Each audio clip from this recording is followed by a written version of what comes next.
Hello friends, welcome to UPSC वाला। सभी friends का यूपीएससी वाला पर बहुत बहुत स्वागत है।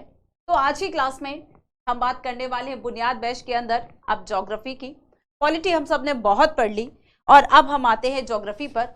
और बेसिकली ज्योग्राफी में अगर आप देखेंगे तो क्लास 11 एंड 12 का जो ज्योग्राफी का एनसीईआरटी है वह सबसे ज्यादा इंपॉर्टेंट है। और ऐसे में अगर आपको एक कोई एनसीईआरटी चुननी हो, सेलेक्ट करनी हो, जो कि मोस्ट इंपॉर्टेंट है, वह एनसीईआरटी है आपकी क्लास 11 का फिजिकल एनवायरनमेंट, इंडिया का फिजिकल एनवायरनमेंट, भारत का भौतिक पर्यावरण।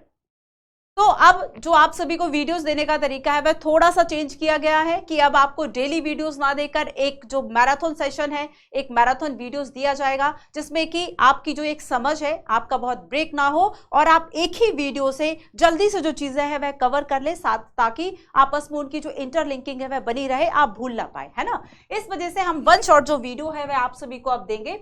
एंड देखो, ये वाला जो आपका वीडियो है इंडिया का फिजिकल एनवायरनमेंट, इस वीडियो में हम बात करेंगे कंप्लीट इन 7 इंपॉर्टेंट टॉपिक की। फर्स्ट टॉपिक है आपका इंडिया का लोकेशन, इंट्रोडक्शन। सेकंड टॉपिक है फिजियोग्राफी, स्ट्रक्चर एंड फिजियोग्राफी, क्या भारत की संरचना है, क्या भू आकृति विज्ञान है, ड्रेनेज सिस्टम क्या है, अपवाह तंत्र। नंबर ऑफ क्वेश्चंस अगर आप देखेंगे तो इन 2 चैप्टर से आपको मिल जाते हैं, structure and physiography, drainage system. एक एक लाइन, एक एक मैप इंपॉर्टेंट है। हम हर एक मैप एंड हर एक लाइन एंड जो भी क्वेश्चन अब तक आए हैं उन सभी को साथ में कवर करते हुए क्लास को कंप्लीट करेंगे। क्लाइमेट, वेजिटेशन एंड सॉइल बहुत इंपॉर्टेंट है आपके। And natural hazardous and disaster management, ये तो आपके पेपर 3 डिजास्टर मैनेजमेंट में भी आ जाता है। एंड इसमें भी आपका ज्योग्राफी में भी आपका काफी इंपॉर्टेंट रोल होता है। तो ये सारे टॉपिक्स हम आज की क्लास में कवर करेंगे। कुछ क्वेश्चंस मैं आपको पहले बताती हूँ जो आपको इस क्लास 11 का ज्योग्राफी देखने के बाद, ज्योग्राफी वीडियो देखने के बाद श्योर है कि आप सभी उन क्लास जो पीवाईक्यूज है इसको आप सॉल्व कर पाएंगे। 2022 में लेटेस्ट जो क्वेश्चन पूछा गया था, in the northern hemisphere the longest day year normally occur. Northern hemisphere की अगर हम बात करें तो लॉन्गेस्ट डे जो है वह कौन सा होता है। आंसर नहीं बताऊंगी क्योंकि आप वीडियो देखने के बाद ये जो आंसर्स है वह आप अपने आप ही सेलेक्ट कर लेंगे, क्योंकि ये सारी इंफॉर्मेशन एनसीईआरटी में है। बहुत ज्यादा इंपॉर्टेंट एनसीईआरटी है आपका इंडिया का फिजिकल एनवायरनमेंट, बहुत इंपॉर्टेंट है, ठीक है। तो देखिए, जैसे कि आपसे क्वेश्चन पूछा गया कि how many of the above of generally known T producing जो स्टेट है वह कौन कौन से हैं। ये कुछ इंफॉर्मेशन आपको मिल जाएंगे इसमें। रिजर्वियर एंड स्टेट के बारे में पेयर बनाने के लिए पूछा गया था 2022 में ही। कुछ क्वेश्चन इसमें ऐसे भी हैं जो कि आपका क्लास 11 का जो सेकंड एनसीईआरटी है, ठीक है, वहां से भी क्वेश्चंस है, बट यहां पर भी आपको दिखा दे रही हूं बिकॉज ऑफ कुछ क्वेश्चंस ऐसे हैं जो दोनों को इंटरलिंक करके ही उसका आंसर आ सकता है। Vegetation of the savanna, savanna से क्वेश्चन जो है वह पूछा गया था, क्या उसकी कंडीशंस है। 2021 में क्वेश्चन पूछा था कॉटन सॉइल से, ठीक है। इंडस रिवर सिस्टम से क्वेश्चन आया। रिवर सिस्टम, ड्रेनेज सिस्टम, उसकी जो ट्रिब्यूटरीज है, कहाँ उसका ओरिजिन होता है, उसका एंड कहाँ होता है। नंबर ऑफ क्वेश्चंस यहाँ से आप तक पूछे गए हैं। एटलीस्ट अगर हम 2011 के बाद देखें तो ज्यादातर जो क्वेश्चन है इंडिया के फिजिकल एनवायरनमेंट से आपको बहुत कुछ देखने को मिल जाते हैं।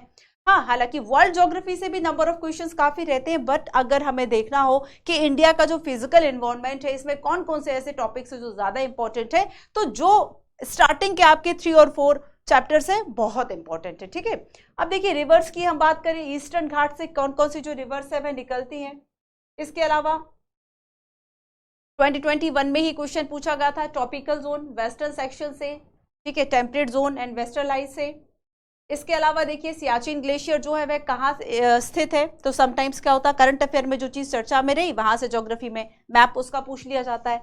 तो एटलीस्ट हमेशा मैप देखने का जो एक तरीका है ऐसा जरूर होना चाहिए कि करंट अफेयर में जो भी चर्चा है उसका स्टैटिक जरूर तैयार करो। जैसे आप सभी ने पॉलिटी तैयार किया है अब तक जो, तो पॉलिटी में हम करंट अफेयर के जो सेक्शन है उसे भी ऐड करते गए हैं। ऐसे ही मैप में अगर मान लीजिए कोई भी एक ऐसे, जैसे सियाचिन ग्लेशियर दैट टाइम चर्चा में था 2021 में जब ये क्वेश्चन पूछा, तो यहाँ पर सीधा यूपीएससी ने क्वेश्चन पूछा कि भाई ये सिचुएटेड कहाँ है, ईस्ट ऑफ अक्साई चीन है या ले है, नॉर्थ है गिलगित के या फिर नॉर्थ ऑफ नुब्रा वैली, यही आंसर था इसका, ठीक है। तो यहाँ पर देखो, जैसे हिमालय है, वेस्टर्न घाट है एंड पुलिकट लेक है, ये पूछ लिया कि इसका जो स्प्रेड है वह कितने कितने स्टेट में है, क्या क्या एरियाज में है, ये भी मैप बेस्ड क्वेश्चन आ जाते हैं, ठीक है। अब देखिए यहाँ पर कुछ और क्वेश्चन, जैसे कि अगर हम ग्रेट निकोबार की बात करें तो ज्योग्राफिकली जो है वह क्लोज कहाँ पर है, किसके ज्यादा क्लोज है ज्योग्राफिकली, ये मैप से बहुत इजीली क्वेश्चन सॉल्व हो जाते हैं। फर्स्ट हमारा जो चैप्टर है वह इसका आंसर देता है। अगर हम ब्रह्मपुत्र की ट्रिब्यूटरीज की बात करें, दिबांग, कामेंग, लोहित, कौन कौन सी ट्रिब्यूटरीज है? तीनों ही ट्रिब्यूटरीज है। हम चैप्टर 2 में बात करेंगे ड्रेनेज सिस्टम में, ठीक है। बहुत इंपॉर्टेंट है इस तरह की ये बुक आप सभी के लिए। इसके अलावा देखिए 21 को अगर हम देखें तो सन जो है उसकी सिचुएशन क्या होगी, क्या स्थिति होगी, यहाँ से क्वेश्चन पूछा। तो ये कुछ क्वेश्चन ऐसे हैं फ्रेंड्स जो कि आपको एकदम सीधे तौर पर एनसीईआरटी से मिल जाते हैं। इसके अलावा देखिए यूपीएससी मेंस 2022 में जो क्वेश्चंस आए थे, जैसे कि जो प्राइमरी, अगर हम रॉक की बात करें तो इसकी क्या कैरेक्टरिस्टिक्स है, प्राथमिक चट्टानों की क्या विशेषताएं हैं, ठीक है। और अगर हम ओशियन करंट्स की बात करें तो ओशियन करंट्स जो है इनको what are the force that influence, कौन से ऐसे कारक है जो कि प्रभावित करते हैं। ट्रोपोस्फियर के बारे में क्वेश्चन पूछा था कि क्या इसका सिग्निफिकेंट है, ठीक है।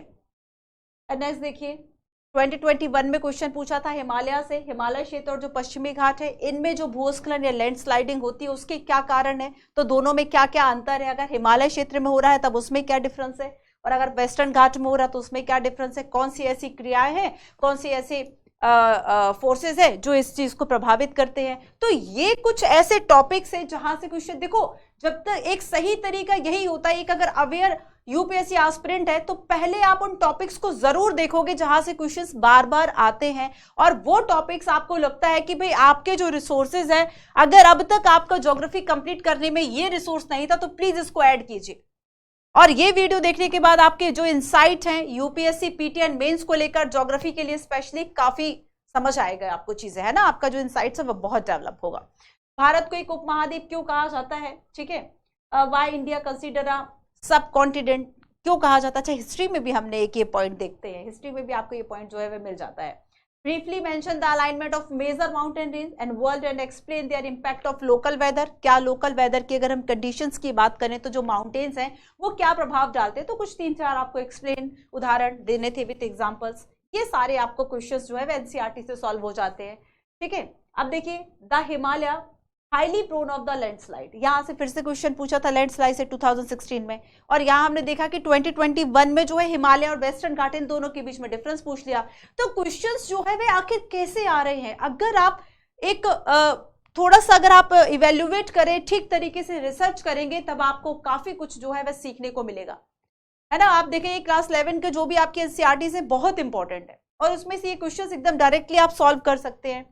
Explain the factor responsible for origin of the ocean current, how do they influence regional climate. अब देखो ये वाला जो क्वेश्चन है आपका पीटी में भी पूछा गया था, या ना, पीटी में मान लीजिए 2020 में आया, 15 में जो है वह मेंस में आया हुआ था। तो समटाइम्स ऐसा टॉपिक जो कि कभी पीटी में यूपीएससी ने अगर पूछा था वह मेंस में पूछ लिया जाता है। आप देख लीजिएगा बच्चों, कई बार आपको इस तरह के जो टॉपिक्स है वह देखने को मिल जाते हैं। कॉन्टिनेंटल ड्रिफ्ट जो थ्योरी है उसके बारे में क्वेश्चन आया, ठीक है। चलिए तो अब हम चलते हैं और शुरू करते हैं इंडिया का लोकेशन। चैप्टर 1 में एक शॉर्ट सी जो जानकारी आप सभी के लिए दी गई है कि अगर हम इंडिया के लोकेशन को देखें तो वह आखिर है कहाँ, ठीक है। चलिए तो शुरू करते हैं। तो देखो अगर हम वर्ल्ड के मैप में देखें तो इंडिया का लोकेशन आप सभी को दिख रहा होगा, है ना। वर्ल्ड के मैप में ये हम डिफाइन कैसे करते हैं कि कौन सा जो प्लेस है वह कहाँ पर होगा, कैसे डिफाइन करेंगे ग्लोब में या फिर वर्ल्ड के मैप में। तो इसके लिए देखो कुछ जो लाइन्स है, कुछ इमेजनरी जो लाइन्स है वह डेवलप की गई, ठीक है। कुछ इमेजिनरी लाइन्स, काल्पनिक रेखा, ये कहीं खिंची हुई नहीं है। अगर हम कुछ इमेजिनरी लाइन्स की बात करें, जिसे कि हम लैटिट्यूड एंड लॉन्गिट्यूड के नाम से जानते हैं, जैसे कि हम लैटिट्यूड यानी अक्षांश रेखाएं, है ना, लॉन्गिट्यूड यानी देशांतर रेखाएं, लॉन्गिट्यूड यानी कि देशांतर रेखाएं। तो ये इमेजिनरी लाइंस हैं जिससे हम किसी भी वर्ल्ड मैप की अगर हम बात करें तो वेरियस जो प्लेसेस है उनका जो लोकेशन है, उनको वो कहाँ पर लोकेटेड है उसके लिए हम इसका यूज करते हैं, ठीक है। तो बेसिकली हम देखेंगे सबसे फर्स्ट देखो कि हम बात करेंगे किसकी, लैटिट्यूड की। तो हम सभी इक्वेटर से परिचित हैं। इक्वेटर यानी 0 डिग्री, है ना। 0 डिग्री की वह रेखा जो पृथ्वी है उसको 2 बराबर भागों में बांट देती है, कहीं खिंची हुई नहीं है, इमेजिनरी लाइन से, काल्पनिक रेखाएं हैं, है ना। तो यहाँ पर ये जो 0 डिग्री है इसको विषुवत रेखा या इक्वेटर कहा जाता है, इसको विषुवत रेखा, इक्वेटर इसको कहा जाता है, ठीक है। अब देखो इस इक्वेटर के पैरेलल या फिर हॉरिजॉन्टल जो भी लाइंस हैं जो खींची जाती हैं, इन सभी लाइंस को हम अक्षांश रेखाएं कह देते हैं, हम लैटिट्यूड कह देते हैं, ठीक है। और वहीं जब हम लॉन्गिट्यूड की बात करते हैं तो देखो लॉन्गिट्यूड या देशांतर का मतलब है जो वर्टिकल लाइन है, जो आपका नॉर्दर्न हेमिस्फीयर है एंड आपका जो साउदर्न हेमिस्फीयर है, उत्तरी गोलार्ध है ना, एंड आपका जो दक्षिणी गोलार्ध है। तो उत्तरी गोलार्ध एंड दक्षिणी गोलार्ध को मिलाने वाली जो रेखाएं हैं, ठीक है, ये आपकी देशांतर रेखाएं कहलाएंगी, ये आपकी देशांतर रेखाएं कहलाएंगी, लॉन्गिट्यूड है ये क्या है, ये आपकी लॉन्गिट्यूड है। अब देखो, अब हम देखते हैं कि इस मैप में इंडिया की जो स्थिति है वह क्या है। हम बहुत सी चीजों को याद करते हैं कि ठीक है 8 डिग्री 4 मिनट से लेके इंडिया का जो लोकेशन है वह कहां से कहां तक है। आओ उस चीज को समझते हैं। सबसे पहले तो एक चीज तो हमें समझ में आ गई कि जो इंडिया है वह नॉर्दर्न हेमिस्फीयर में है, क्योंकि 0 डिग्री अगर हम विषुवत रेखा की बात करें तो इसके नॉर्थ वाला जो पार्ट है ये उत्तरी गोलार्ध है, नॉर्दर्न हेमिस्फीयर है, दक्षिण वाला जो हिस्सा है, साउथ वाला जो हिस्सा है ये साउदर्न हेमिस्फीयर। ठीक है, क्लियर इतना। तो यहां पर एक बात क्या क्लियर हो गई हमें कि जब हम देखें भारत की स्थिति की बात करेंगे तो ये क्या है, नॉर्दर्न हेमिस्फीयर में है, ये नॉर्दर्न हेमिस्फीयर उत्तरी गोलार्ध में भारत जो है वह स्थित है। ठीक है, अब आप एक और जो पॉइंट है वह याद करते हैं कि भारत की जो स्थिति है वह 8 डिग्री 4 मिनट। देखो बेसिकली होता क्या है कि जो लॉन्गिट्यूड एंड लैटिट्यूड की हम बात करेंगे, इनको मेजर करते हैं देखो डिग्री में, ठीक है, और डिग्री को ना ऐसे बनाते हैं, जैसे मान लीजिए हमने यहाँ 8 लिखा, इसके ऊपर इस तरह से डिग्री बना दिया। डिग्री के बाद हम इसमें मिनट्स की बात करते हैं तो मिनट्स को हम केवल एक पॉइंट से इस तरह के कोमा से दर्शाते हैं, और जब हम सेकंड की बात करेंगे तो इसे डबल कोमा से दर्शाते हैं। तो इस तरीके से लैटिट्यूड एंड लॉन्गिट्यूड जो है इसको मेजर किया जाता है। तो अब देखो इसको कैसे पढ़ेंगे, 8 डिग्री 4 मिनट। ठीक है, तो अब तक जो हम याद करते थे कि 8 डिग्री 4 मिनट कहाँ, तो फ्रेंड्स यहाँ पर जो हमारा ये इंडिया का जो ये साउथ वाले जो पॉइंट होंगे ये 8 डिग्री 4 मिनट से लेकर 37 डिग्री 6 मिनट नॉर्थ लैटिट्यूड पर है। ठीक है, नॉर्थ यानी उत्तरी अक्षांश। तो उत्तरी अक्षांश का मान क्या है इंडिया का, 8 डिग्री 4 मिनट से लेकर जो ऊपर वाला ये वाला हिस्सा होगा ये कितना है, 37 डिग्री 6 मिनट। देखो जैसे आप देखेंगे यहाँ 0 डिग्री, यहाँ 15 डिग्री, यहाँ 15 डिग्री आ रहा है लगभग, तो यहाँ पर कितना डिग्री आ रहा है आपका, 8 मिनट है ना, 8 डिग्री 4 मिनट। क्लियर हो रहा है ये। तो अब याद रखना कि 8 डिग्री 4 मिनट हम यहाँ बोलते हैं, 37 डिग्री 6 मिनट हम ऊपर इसको ऐसे मेजर करते हैं। तो ये क्या है, ये नॉर्दर्न उत्तरी अक्षांश वाला हिस्सा हो गया। अब केवल क्या अगर हमें ये पता चल जाए कि भारत की स्थिति यहां पर है, तब क्या हम इंडिया के मैप में उसका लोकेशन देख सकते हैं? नहीं देख सकते। क्यों?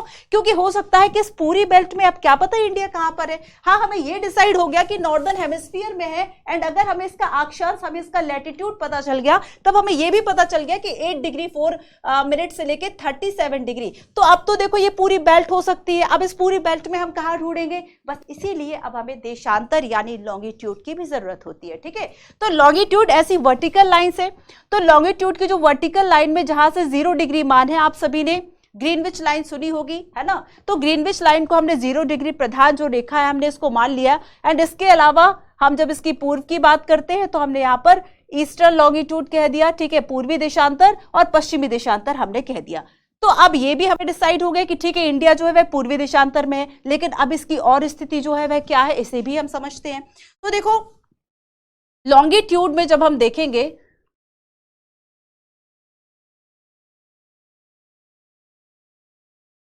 ठीक है, लॉन्गिट्यूड में अगर हम इंडिया की जो डिग्रीज है, मिनट्स है, इसको देखें तो देखो 68 डिग्री 7 मिनट, 68 डिग्री 7 मिनट। अब यहां पर देखो 30, 60, 90, 120, 150, 180, है ना।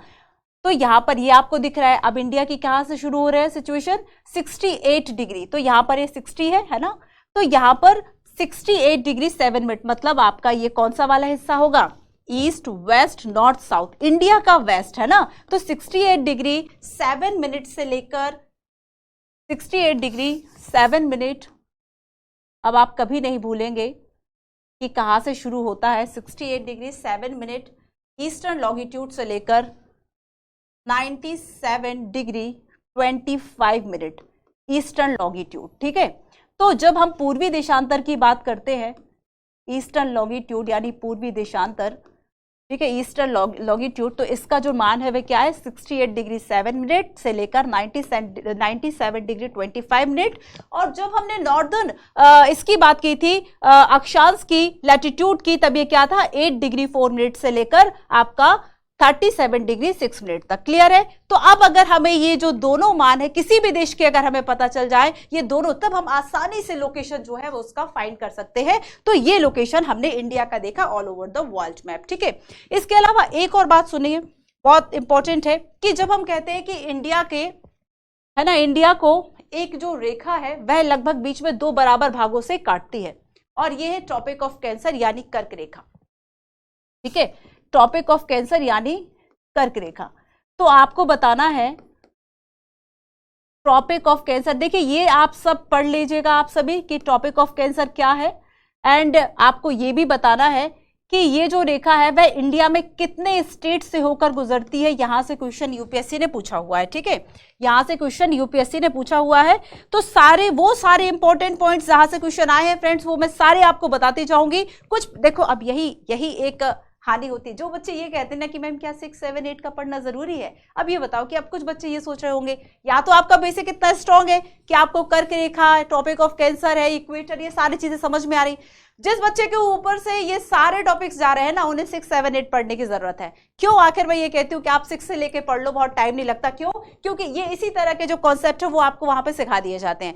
अब हम देखो, चूंकि आपका पीटी नजदीक है, तो पीटी के पहले जो है आप सभी को ये बुक कराना जरूरी है, और इसलिए हमने थोड़ा सा एक तरीका चेंज किया कि हम 1 शॉट में ये वीडियो लेकर आ गए। अगर आपने ये वीडियो देखी है तो आपसे नंबर ऑफ क्वेश्चन जो पीटी और मेंस में बहुत इजीली बन जाएंगे, क्योंकि इंडिया का जो फिजिकल ये एनवायरमेंट है बहुत ही ज्यादा इंपॉर्टेंट है बुक है। ठीक है, तो यही एक हानि होती है। अब ये आप कर लीजिएगा, टॉपिक ऑफ कैंसर क्या है, ठीक है, विषुवत रेखा क्या है, इक्वेटर क्या है। अच्छा, और ये भी कि कितने स्टेट से होकर जो लाइन है ये इंडिया में गुजरती है, कितने स्टेट से होकर, और उनका एक जो क्रम east to west, west to east, ये जरूर देख लीजिएगा। यहाँ से क्वेश्चन आते हैं, प्लीज स्क्रीनशॉट ले लीजिए इसका, है ना, कोशिश कीजिएगा इसको बनाने की, सारे मैप को। चलिए, अच्छा देखो, अगर हम इंडिया के कुछ और अगर मैं अब आपसे पॉइंट्स की बात करूं कि टोटल एरिया कितना है, देखो ये रहा टॉपिक ऑफ कैंसर। ठीक है, टॉपिक ऑफ कैंसर, कर्क रेखा कितने स्टेट से गुजरती है बताइएगा। इसके अलावा देखो कुछ और पॉइंट्स मैं इंडिया के मैप के बारे में पहले बताऊं, फिर उसके बाद मैं शुरू करती हूं, क्योंकि आप सभी को इसके पहले का जो बेसिक है वह पढ़ाया नहीं गया 6 से लेकर 10 तक। आप सीधे हम 11 वाला जो टॉपिक्स है वह पढ़ रहे हैं, तो आपको कुछ ऐसे बेसिक पॉइंट्स में प्रॉब्लम हो सकती है। बस इसी वजह से मैं शुरुआत का जो टाइम है, फिजिकल एनवायरमेंट आपको शुरू करूं, फिजियोलॉजी, फिजियोग्राफी, उसके पहले मैं ये सारी चीजें बता दूं। तो देखिए यहाँ पर टॉपिक ऑफ कैंसर की बात हो गई। इसके अलावा अगर हम देखें कि इंडिया का जो क्षेत्रफल है वह कितना है, आप सभी को पता होगा कि ये जो है वर्ल्ड का 7th लार्जेस्ट कंट्री है क्षेत्रफल के मामले में। ठीक है, 7 लार्जेस्ट जो है वह कंट्री है। ठीक है, और यहां पर अगर हम इसका टोटल एरिया देखें, लेकिन उसके पहले कुछ और पॉइंट्स जान लो फ्रेंड्स, कि अगर हम देखो ये देखें कि east, west, north, south, UPSC ने क्या क्वेश्चन पूछा कि सबसे ईस्ट एंड सबसे वेस्ट जो हमारा एरिया है वह कौन सा है, कौन सा स्टेट है। ठीक है, तो देखो ईस्ट टू वेस्ट अगर हम इसकी चौड़ाई की बात करें, ठीक है, तो आपको याद रखना है कि ये जो इसकी चौड़ाई है वह कितनी है, ये 2933 किलोमीटर। ठीक है, 2933 किलोमीटर ईस्ट टू वेस्ट। और यही जब हम बात करेंगे नॉर्थ टू साउथ, ठीक है, तो ये जो इसकी लंबाई होगी, ये जो इसकी लंबाई होगी ये होगी हमारी 3214। ठीक है, 3214 किलोमीटर। और इसके अलावा जब हम टोटल एरिया की बात करेंगे तो टोटल एरिया होगा 3.28 मिलियन, 3.28 मिलियन स्क्वायर किलोमीटर। ठीक है, तो यहां पर ये इसका कितना हो गया, ये इसका टोटल एरिया हो गया। याद रखना हिंदी में लिखा हुआ है 32.8 लाख वर्ग किलोमीटर। ठीक है, यहां पर ये हिंदी में लिखा हुआ है, आप हिंदी के एनसीईआरटी में देखेंगे, वही इंग्लिश में लिखा हुआ है मिलियन में 3.28 मिलियन स्क्वायर किलोमीटर। कंफ्यूज मत होना कि एक जगह मिलियन एक जगह लाख बता रही है मैम। ठीक है, तो यार 32.8 है, यहाँ पर 3.28 है। इसके अलावा देखिए कि अगर हम ऑल ओवर द देखें कि टोटल ज्योग्राफिकल जो एरिया है वह कितना है पूरे वर्ल्ड में, तो हमारा 2.4% है। ये जो एरिया है ना, ये 2.4% है पूरे वर्ल्ड एरिया का। तो ये कुछ ऐसी बातें हो गई जो जरूरत हो गई, जो आपको बहुत जरूरी था जानना, ठीक है। South to north and east to west जो भी सारी चीजें थी वह हमने जान ली। लैटिट्यूड एंड लॉन्गिट्यूड की जो बात है यह भी हमारी हो चुकी है, ठीक है। चलिए तो अब हम शुरू करते हैं कि आखिर फिजियोग्राफी जो इंडिया की है वह क्या है।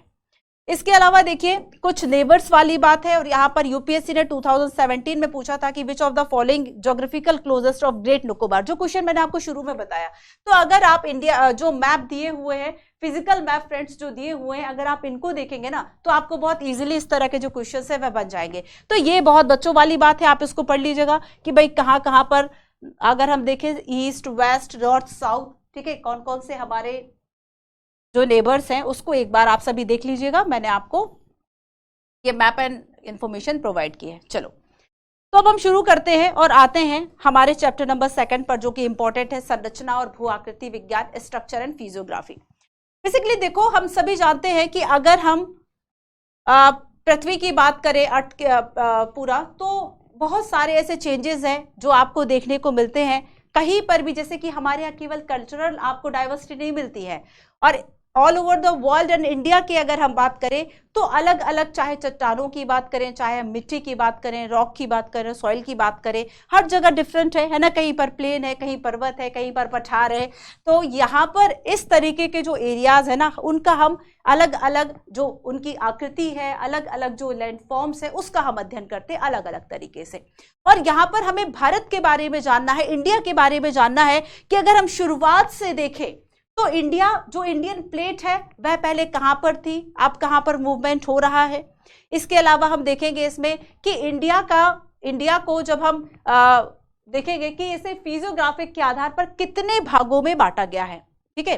तो सबसे फर्स्ट ये बता दूं कि ये जो चैप्टर है उसमें हम पढ़ने क्या क्या वाले हैं। ये चैप्टर आपको बताता है कि अगर हम जियोलॉजिकल रीजन्स देखते हैं, ठीक है, अगर हम भूवैज्ञानिक खंड देखते हैं जो कि उनके कुछ भौतिक लक्षणों पर आधारित है, जैसे कि जो फिजिकल फीचर्स है, जैसे कि आपका पेनिनसुला ब्लॉक है, ठीक है। अगर हम इंडियन पेनिनसुला ब्लॉक की बात करें यानी प्रायद्वीपीय खंड की बात करें, हिमालयन अदर माउंटेन्स की बात करें, और इंडो गंगा ब्रह्मपुत्र प्लेन मैदान की बात करें, तो यहाँ पर ये क्या है, ये भौतिक लक्षणों पर आधारित एक जो भूवैज्ञानिक खंड है ये कहे जाते हैं, ठीक है। अब जरा इस मैप को देखो आप सभी कि जब हम इस मैप को देखते हैं तो यहाँ पर क्या है कि इंडिया का जो पूरा मैप है, हम फिजिकल मैप की बात करते हैं, पॉलिटिकल मैप नहीं। पॉलिटिकल मैप आप वो देखते हैं जहां पर आपको स्टेट, कैपिटल, ये सारी चीजें दिखती हैं।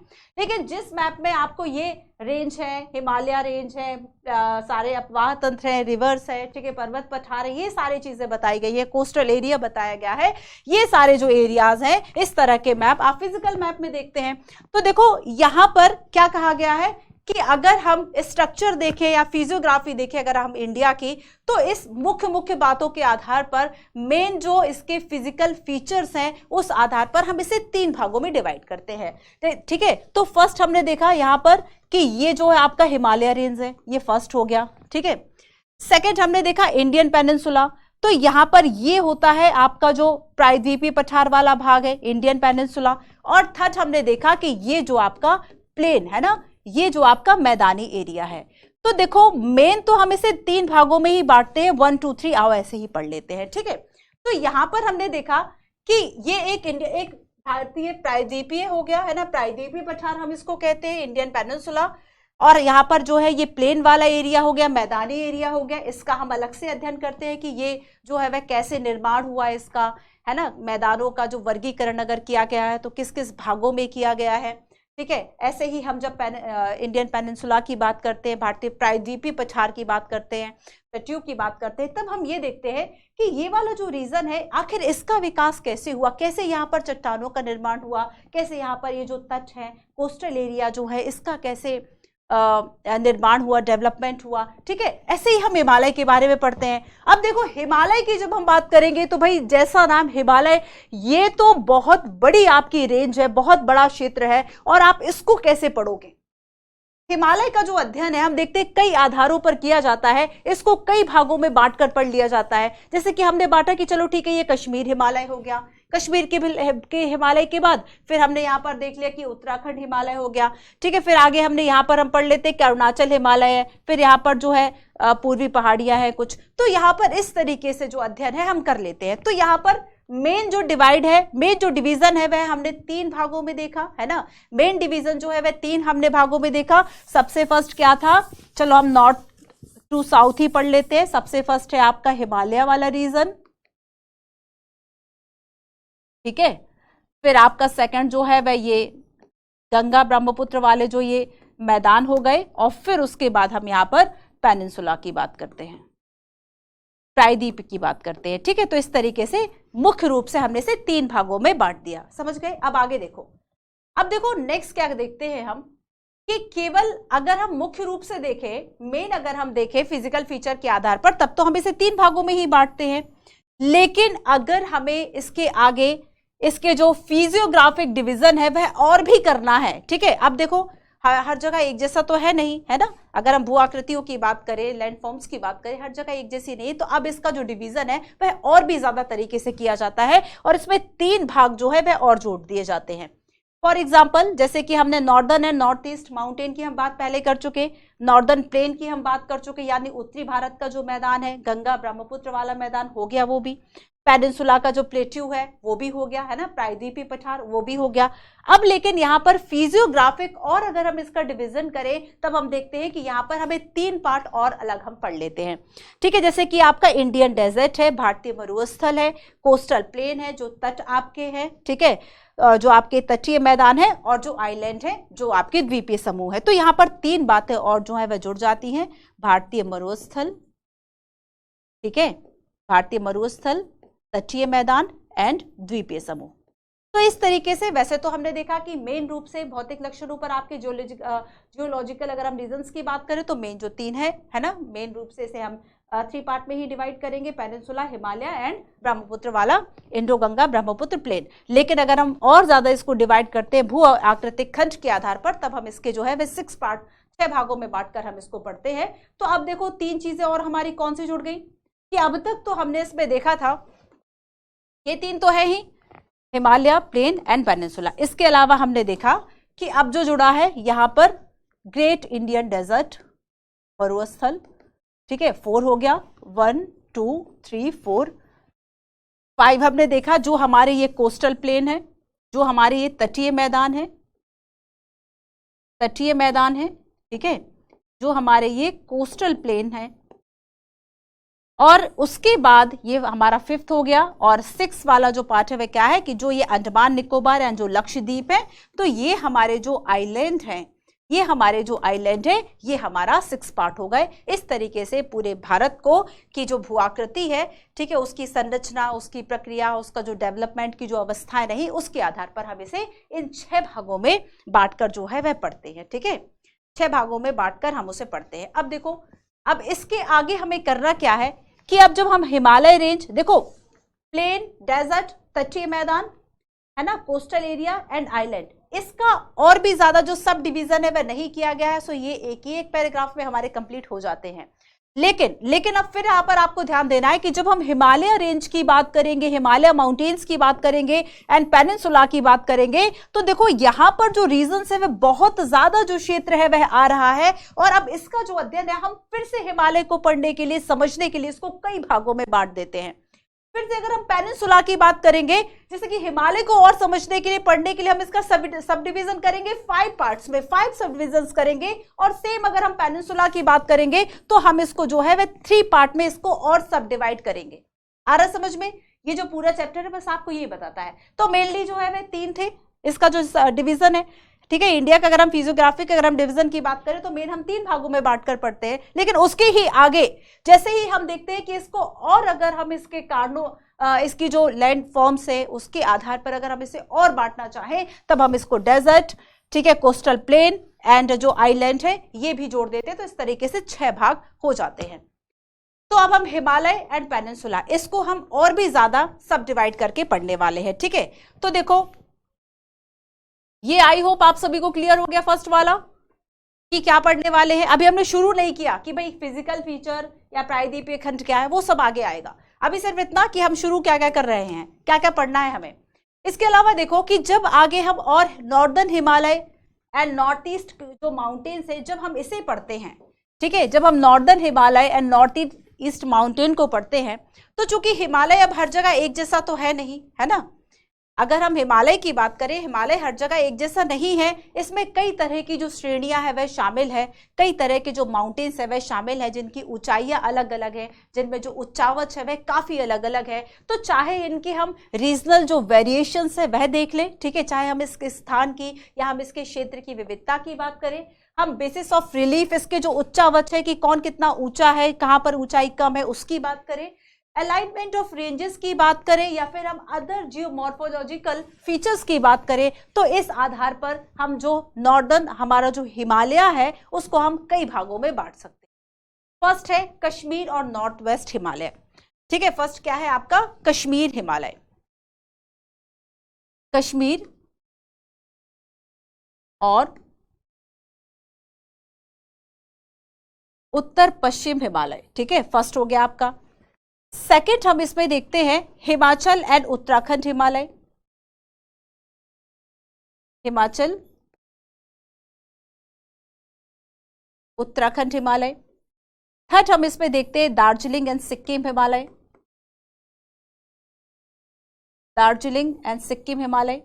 ये सब हिमालय के जो रेंज है ना वह एक दूसरे से अलग अलग है अपनी ऊंचाइयों के आधार पर, अपने प्रक्रिया के आधार पर, ठीक है, दार्जिलिंग हिमालय। फिर हम आगे देखते हैं अरुणाचल हिमालय, और फिर हम नेक्स्ट देखते हैं ईस्टर्न हिल, जो पूर्वोत्तर की पहाड़ियां हैं। यूपीएससी ने क्वेश्चन पूछा कि क्या जो पूर्वोत्तर में जो पहाड़ियां हैं क्या ये माउंटेन का ही डिवीजन या फिर माउंटेन हिल्स है? बिल्कुल है ना, हिमालय हिल्स है, बिल्कुल हिमालय माउंटेन है ये। तो यहाँ पर ईस्टर्न हिमालय, ठीक है। तो इस तरीके से हिमालय को हमने अगेन जो है वह 5 भागों में बांटकर पढ़ते हैं। क्लियर है?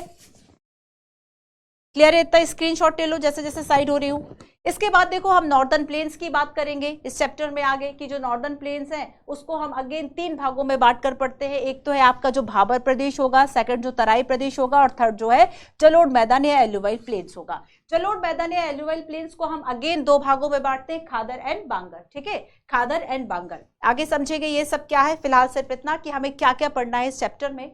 द पेनिनसुला प्लेट्यू की अगर हम बात करेंगे, प्रायद्वीपीय पठार, तो प्रायद्वीपीय पठार को भी इसके जो उच्चावच है, ठीक है, उसके आधार पर हम 3 भागों में बांटते हैं। इस इंपॉर्टेंट, जैसे कि आपने दक्कन का पठार सुना होगा, द दक्कन प्लेट्यू, ठीक है, द सेंट्रल हाईलैंड, मध्य उच्च भूमि, और तीसरा जो है द नॉर्थ ईस्ट प्लेट्यू, ठीक है, उत्तर पूर्वी पठार। तो यहाँ पर अगेन हमने प्रायद्वीप पठार को 3 भागों में बांटा है, दक्कन का पठार, मध्य उच्च भूमि, उत्तर पूर्वी पठार। क्लियर? अब देखो देन इसके बाद है कि अब हमारे 2 और बचे। एक तो है आपका तटीय मैदान, जो आपके कोस्टल प्लेन्स है, ठीक है, कोस्टल प्लेन्स जो मैंने आपको बताए थे कि ये जो हमारे समुद्र तट के जो मैदान है, ठीक है। तो यहाँ पर ये तटीय मैदान हो गए। तटीय मैदान को अगेन 2 भागों में बांटा जाता है, जिसे आप बार बार पश्चिमी घाट सुनते हैं। पश्चिमी घाट और अरब सागर के बीच में जो ये तट है उसे आप वेस्टर्न कोस्टल कहते हैं, यानी पश्चिमी तट,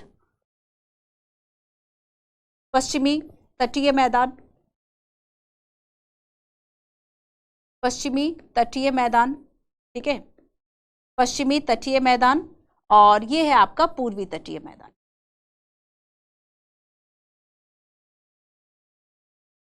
क्लियर? और फिर आगे हम देखते हैं कि जो आपके आइलैंड है इसे भी हम 2 भागों में बांटकर पढ़ते हैं। एक तो है आपका जो कि आपके बे ऑफ बंगाल, बंगाल की खाड़ी में जो आपके आइलैंड है, और दूसरा जो अरेबियन सी में आइलैंड है। तो बे ऑफ बंगाल में है Andaman and Nicobar, and Arabian sea की हम बात करें तो यहाँ पर लक्षद्वीप एंड मिनिकॉय है, ठीक है। तो देखो यहाँ पर क्या है कि हम अपने जो ये आइलैंड की बात करते हैं ना, इसे हमने 2 भागों में बांटकर पढ़ लिया। अपने आइलैंड को, अपने आइलैंड्स को हमने 2 भागों में बांटकर पढ़ लिया। एक तो आपका हो गया जो यहां पर ये बे ऑफ बंगाल में है।